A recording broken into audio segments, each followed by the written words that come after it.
Good afternoon, everybody. Welcome to a Monday morning mailbag on a Tuesday afternoon. I'm Scott Belfort, joined as always by the best co-host in the biz. So Matt Finley Love it. says, "Hey gents, in a perfect world, what moves that haven't happened yet would you like to be talking about come the new year?" Oh boy. I love this question because there's so many different options out there for where this organization could go from here.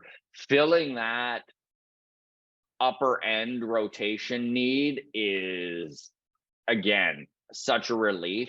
I would love to see a fifth starter added, someone who's maybe a little bit more of a roll of the dice, but it can at least compete with Kikuchi and White for that final spot, add a little bit of depth to the rotation. I would love one big bad bullpen arm. And when I say that, I mean a guy who can get in there and hammer away at 101. I love the way this bullpen is set up. However, I do think there is a maybe not a need, but it would be a nicety to have that power arm back there. And who knows? We've talked about this, Adam, right? There's actually, for the first time in a couple of years, some truly internal options that could come to the forefront. Nate Pearson's healthy. He's been looking good. And in the Dominican League, I know that Big Nate is like Bigfoot, right? It's just, does he exist?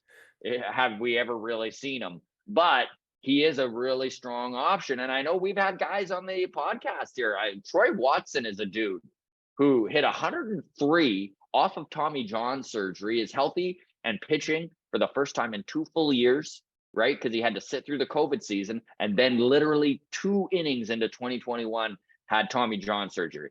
Any guy who throws 103 is going to turn some heads and be given some opportunities. Friend of the show, Hagen Danner, Haggy D, who's going to make his return to the show, by the way, hopefully in the new Oh, year. nice. But he's another guy who has finally gotten healthy, is progressing, and throws triple digits, right? Love to see it. Zulueta, Yasser Zulueta, who Zach Britton came on this podcast, who's one of the top catching prospects in the system currently, not already rostered on the Jays.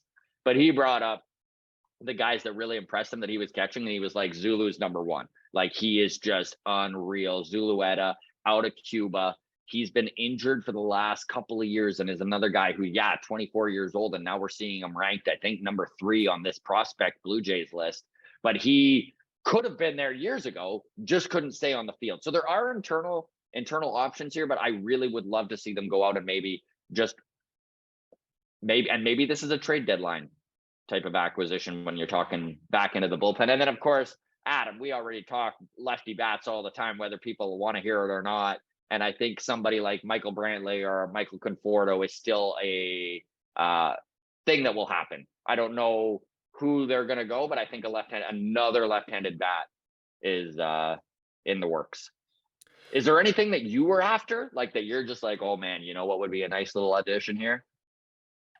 Well, looking at the free agent market for relief pitchers, there's nothing out there right now that really screams Moves the needle, prioritize right? this. Yeah. Um, Plus, relief pitchers are always just a bit of a crapshoot.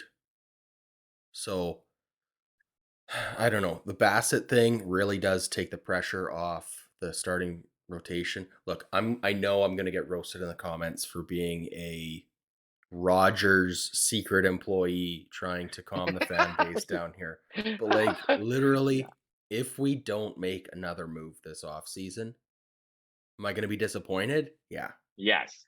Is this enough for me to not panic? Yeah, but barely. Yeah. Um, Kevin Kiermaier, I like it, but I do want another piece. And I think where I'm at right now is that the rotation, I'm satiated. We've got 4 that I trust. Mhm. Yes. Maybe Zulueta makes a push for that starting spot. Who knows? Who knows? That's a Right? great Like point. you just list I'm not gonna get into it again, but you just listed a bunch of the names that we got. Most of those are relief guys, but you never know who's gonna whatever. Maybe Nate is healthy, doesn't have motto, isn't sharing water bottles with guys this year. Maybe he's good to go. Who knows? Yeah. Even if it's Kikuchi.